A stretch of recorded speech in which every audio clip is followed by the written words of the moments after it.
Hey, welcome back, everybody, to another episode of Green Squad Chats. I'm James Lascara, and I'm joined this morning by the crew.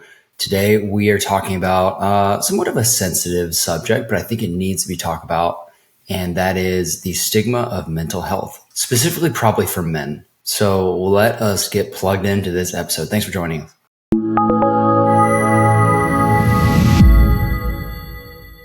Let's go. This is a tough one. It is a tough one, Adam. It is. And right before we jumped on this call, or not this call, but right before we introed the podcast, I think we were starting to get into the fact that I don't know what it is, but for so long, there's been this stigma around mental health and that somehow seeking out help, like from a therapist or a counselor, is somehow like there's like this weird stigma with it that it's a sign of weakness or that, you can't handle it. So you have to reach out. But I'm very passionate that is ridiculous. And that having help and reaching out is a sign of courage and strength. And oh, by the way, we can't do all this alone. Like we need help sometimes. I don't know. Like, what are your thoughts on that? I heard the enthusiasm in your voice. We can't do all this. Yeah. I think life's tough. Do I have to include a disclaimer that my roommate is a mental health provider? Oh, yes. Oh, yeah. True. Just a disclaimer, my roommate's a mental health provider. I mean, my wife is a mental health provider. Anyway. No, I totally agree. In military aviation, I think in addition to the stigma that exists in society, in the military, in military aviation, there's the added layer, and I'm sure the same applies to your all's specialties. There's the added layer of, well, if I talk to somebody, I may not be able to do my job anymore. And a lot of that comes from lack of education. Mm-hmm. It's not true, but that assumption is out there. Well, I'm just going to deal with this on my own. I'm just going to self-medicate, usually with alcohol, so that I can continue to do the job that I love to do. Yeah, I think that we create this fear in our minds. We're so focused on performance in our job and our lives. And we're so fearful of what facing those challenges that people have mentally. And it's not just mental. I think if you know somebody in the military or in the military, you know that just general injury, whether physical or mental, is something we often try to mask and hide so that we don't become less competitive in our service or in our job, or it's almost a correlation. It's almost similar to pro sports. And pro sports, the best ability is availability. So if you're not there to perform, you just can't be ranked as high. It will be held against you because it is human nature, which when you're young, not as big of a deal because you can work through injuries a lot of times, but both mental and physical. But I think it does affect your career. And, it's just human nature, right? Like if I'm like, hey, boss, I got to be at appointments 5 days a week. Like I'm not available to be contributing to the team in a meaningful way. The guy next to me is available, maybe slightly less talented. That guy's going to get rated above me or going to get promoted faster than me potentially.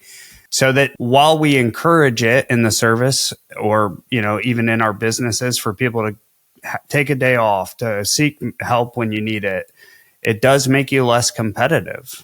Well, and then there's the added layer in military circles of some people are abusing the system for personal gain. And that adds to the stigma. That adds to I'm okay, I want to be here. The people that don't want to be here go for these services, which is not universally true, but it contributes to a lot of the fallacies that exist around mental health and mental health treatment. How do we break it? How do we stop that cycle? I think we're in the process of doing that. I've had some leaders bring it up and encourage that if you need it. I've encouraged it to my subordinates when I was with a platoon. I've known, not too personally, but I've known leaders who were very well liked, very high performers, seemed very happy. I don't want to get censored on YouTube. They unalived themselves. That word will get us censored, but they removed themselves, right? And it came as a huge shock. And I think unfortunately, those are the things that it took for people to realize that this issue runs really deep. So it's good that the organizations, that companies, that businesses are more open than they've ever been, and at least from an outward projection perspective, encourage getting help, strengthening your mental as much as you're strengthening your physical. But the best thing, in my opinion, we can do as leaders is truly be vulnerable about the things that you go through, to set the actual example of taking care of yourself mentally and sharing your story or the things that you work through. Because a lot of times when you're the leader, people look at you and think, to your point, James, these high performing people, everybody likes them. And then all of a sudden, they've exited life, right? By their own hand or whatever it may be. And you're like, wow, what happened there? Well, that person wasn't probably being vulnerable and being honest with themselves and the people around them. They were just carrying all that weight. And in the business world, there's a guy recently who exited life, and he owned probably the biggest off-market real estate company that exclusively wholesales in the country. Is a guy in Florida, actually, James. And they were doing like $30 million a year or something. And the weight of that business, the weight of being over levered or whatever it may have been, on the surface, things look great because it's like, wow, these folks have built the biggest machine in the country. Everybody's going, wow, that's amazing. Everything must be amazing. And then this guy exits life because under the surface, there are a lot of problems going on there. So it's not just the military where there's this pressure to perform. When you're successful, you have a big business and there's a lot on the line from a monetary perspective. And if things get out of hand, this is pretty common in business where people will exit life. And I mean, the big corporate world, I think, is like that too. There's a lot of folks doing similar things in those high pressure, high stakes corporate jobs as well. But I think it starts with the leadership, being vulnerable, talking about your experiences, being, sometimes you can't just be the guy who's got everything figured out, because I think we all know that that's rarely true. Yeah, man, leadership, right? And not the traditional heroic leader. That's not what I'm talking about. I'm talking about what you were talking about, Adam. Leadership by being authentic, being vulnerable. And by authentic, I mean, everybody knows you're not you're human, right? So we know you're not perfect. So being willing to be vulnerable and own up to your mistakes, or in the case of mental health, hey, I need help. I'm going to hire a coach. I'm going to go see a therapist. I'm going to do something to help me figure out what's going on. And that's completely okay. And you know what? I'm telling you, team, because if you notice something and you see something, I want you to say something. And modeling that behavior from a leader encourages the rest of the team, inspires confidence in them that it's safe for them to ask for help, for them to bring their problems to the team and to go seek help. And they know then that's okay, that they're not going to get in trouble or lose their job or be looked at as somehow like they're less of a person because they needed some help. And so, like you said, Adam, I mean, it is, to me, if you're in a team environment, it's about the leader modeling that behavior to create that safe space. I don't know what kind of programs and resources are out there in the business world and in Fortune 500 companies.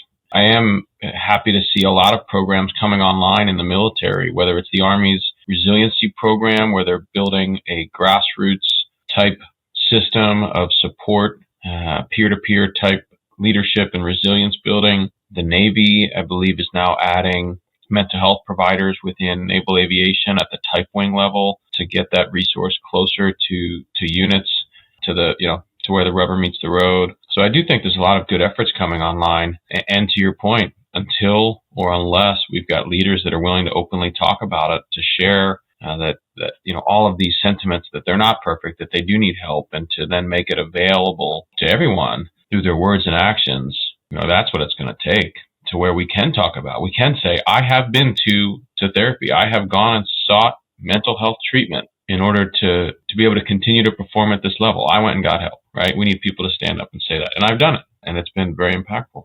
There's a fear with sharing, with being vulnerable.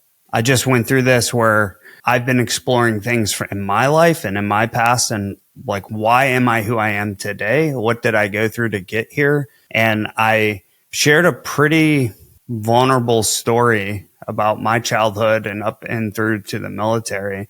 And the fear is just like judgment. Like, what will people think about me? They see me in some current light. I have this, maybe a persona. And if I share all these, maybe what's perceived as weaknesses, hard things I went through, people will judge me.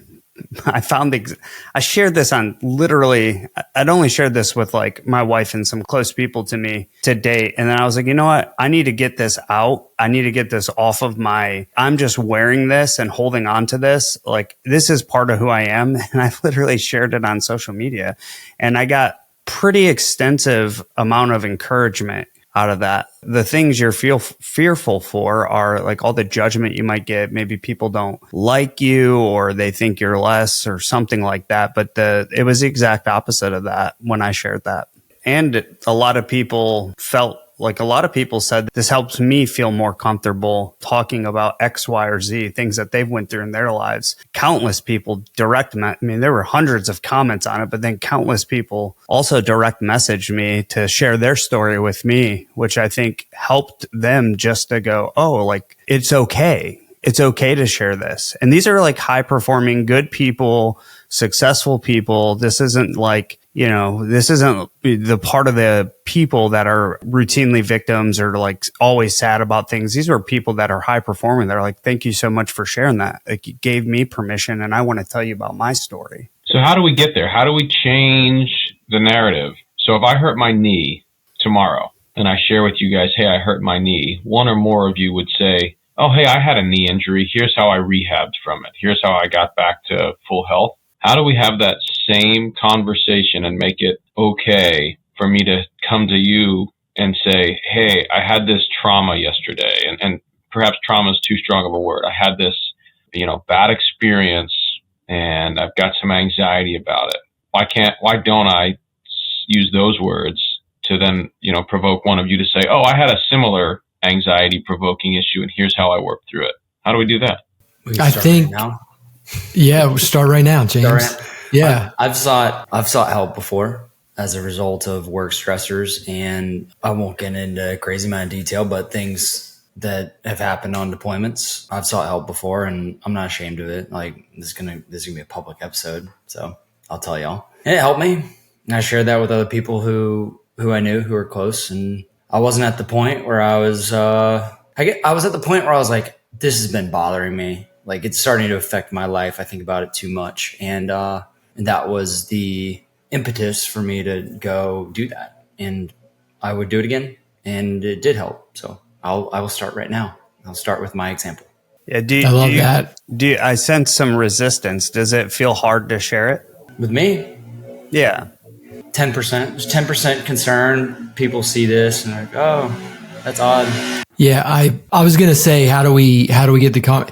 It's this. It is starting to make it the norm that we can discuss these things with each other. And, not that you have to share all of your personal traumas, like bad experiences, if trauma is not the right word, on social media. We're not saying that. But sometimes it takes someone publicly starting the conversation to then make everyone else feel, you know what, I can talk about this. And then starting personal, right? So I have two quick examples. One, in the military, I was moving from one level of responsibility to the next, from department head, being the technical expert, a flyer my whole life, to becoming an XO and then a commanding officer. And I hired a coach. It wasn't a therapist, but I hired a coach because I wanted help getting clear on my core values, on my passions, and what really was it all about for me.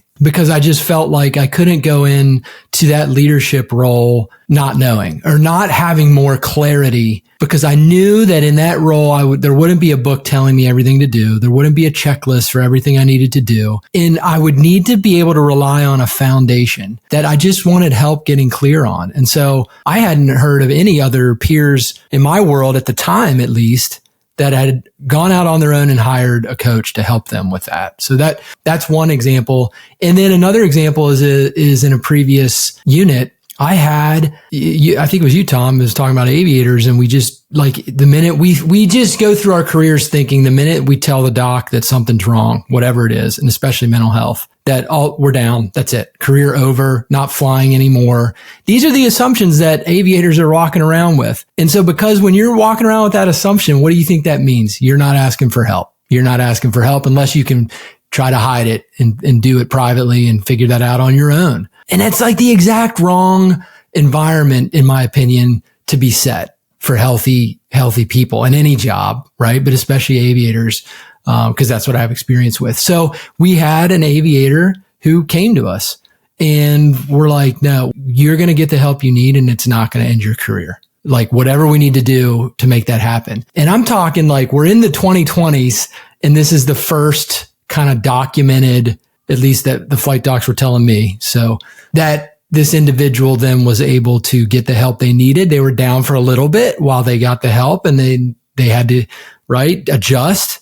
But then guess what? They came back, they started flying and they have progressed and they have promoted. And I love it because that's proof that you can come forward. And it's like sharing those kinds of stories because people don't know that, they don't hear that. And until they see the proof that it won't ruin their career, that it won't make those assumptions come true, it's going to be tough to get it out there. Yeah, I don't think it's just aviation. I think it's rampant in the Marine Corps, in our service as well. I know you guys fly Navy, but just even throughout basically any facet of we're such a high performance, like everything, literally we have a scoreboard in the service, and whether it's a physical fitness test or a score on a thing or how you're rated, like everything is performance based. So you're trying to get any edge that you can. I think the concern is that it affects you. I'll give you an example.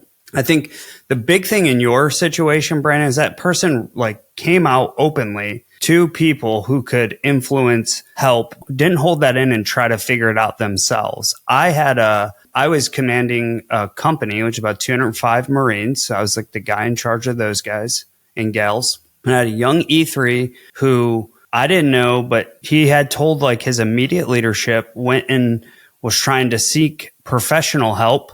Unfortunately, our system doesn't ever have enough providers that can professionally help people. So he has no other real true network. He doesn't have a friends network he's sharing this with. This is a really small niche network. And because they didn't have enough providers in our organization and system, they try to send him outside to a different organization and system. This guy's young, doesn't know how to figure out on his own. And ultimately he ends up strung up in his garage with a 4-month pregnant wife, and he exits life too. But it's like, that's the power though of being open. Because when you're open, like people want to help you.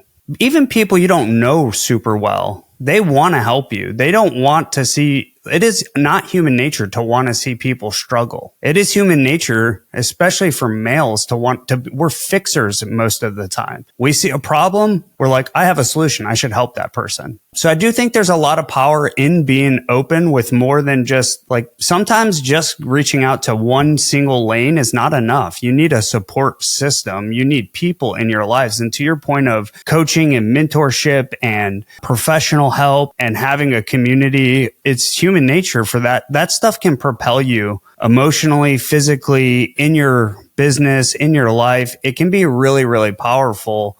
And not just for you to succeed and do better at things, but even to get help in trying times. And I think that it's multifaceted, right? It's not just, a shrink at the clinic, which is certainly part of it. That's part of the solution, but there's a lot of things that go into it. The people you're surrounded yourself with, what kind of stuff are you feeding your brain, your subconscious? What are you doing to, change all aspects of your life to get yourself right and ready for whatever it is you're taking on in life? And that doesn't have to mean, you're like on the green squad trying to grow your net worth to $100 million and be this uber successful business person. I could just be regular, 9 to 5, happy to do this thing in my life. And that's what makes me happy. Like it could be that too. Still need a community of people, still need a support system. If you're not getting that from your family, you need to find a community that can support you. If you're not getting that from your work and your job, you still need to find a community that can support you.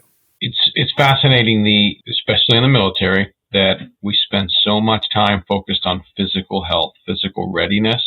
And, here I am at a point in my life where I finally have what I feel is the bandwidth that I can prioritize physical health. So, post Navy life, I'm finally going to the gym regularly. And I'll tell you what, over the last 20 minutes, I've now been emboldened to take the advice of someone, and next week, I'm going to schedule with a mental health provider for some check-ins to help strengthen myself mentally. So when I was doing my Veterans Affairs disability process, right, as you exit the service, that was a couple months ago, probably 6 months ago. And you have to see a mental health provider. It's required. You can't opt in or opt out. You have to go see one.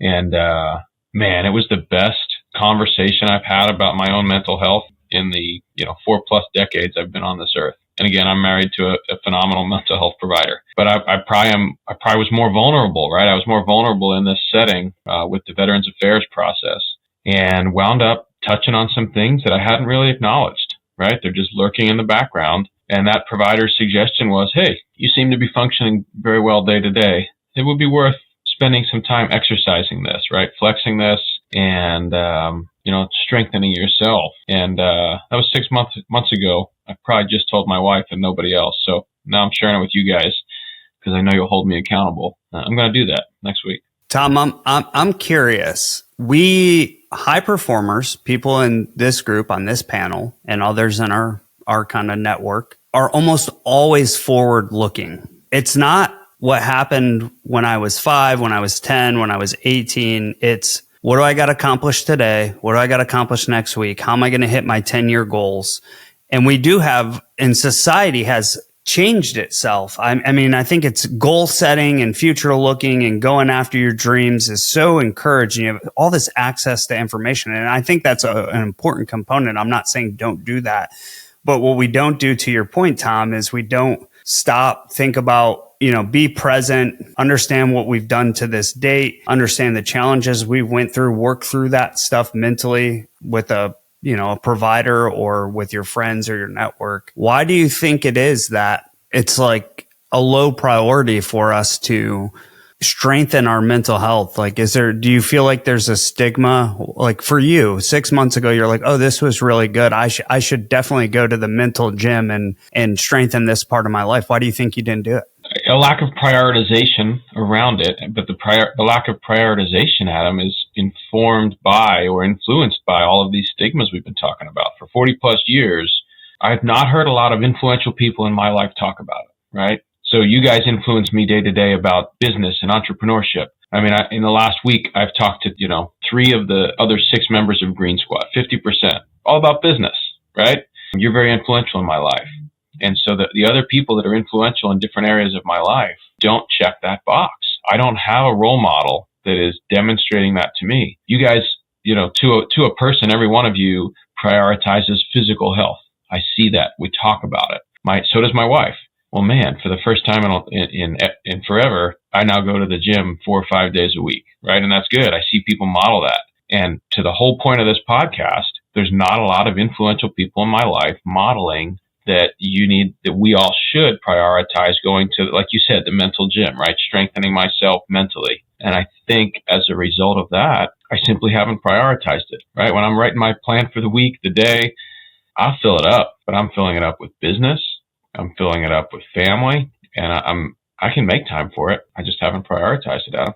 Yeah, I think I would encourage everybody to explore it at least. Spend a little bit of time on it, see where you're at. And you may be perfectly fine and you may not feel like you need it. That's okay too. Hey, family time's also good mental health time. Gym time is also good mental health time. I know my day runs better when I do my physical activities. I'm sharper. I have more clarity. You end up craving it. That also helps. But I think talking to people and working through stuff, we just don't look backwards. I know I don't. I have the hardest time in the world looking backwards. It's like, no, that already happened and I'm on a path to go somewhere else. And I'm thinking about that path and that next peak and that next pinnacle, rarely taking stock of where I am, where I've been. And, the things that there are things probably influencing you today and how you operate today that happened 20 years ago in your life. It's just subconsciously happening. It's wired into your brain. Yeah. And I think that just to give folks something they could use as an indicator that maybe it's time to ask for help, whatever kind of help that may be. Doesn't have to be a therapist, right? Coaching, mentorship, friends, family.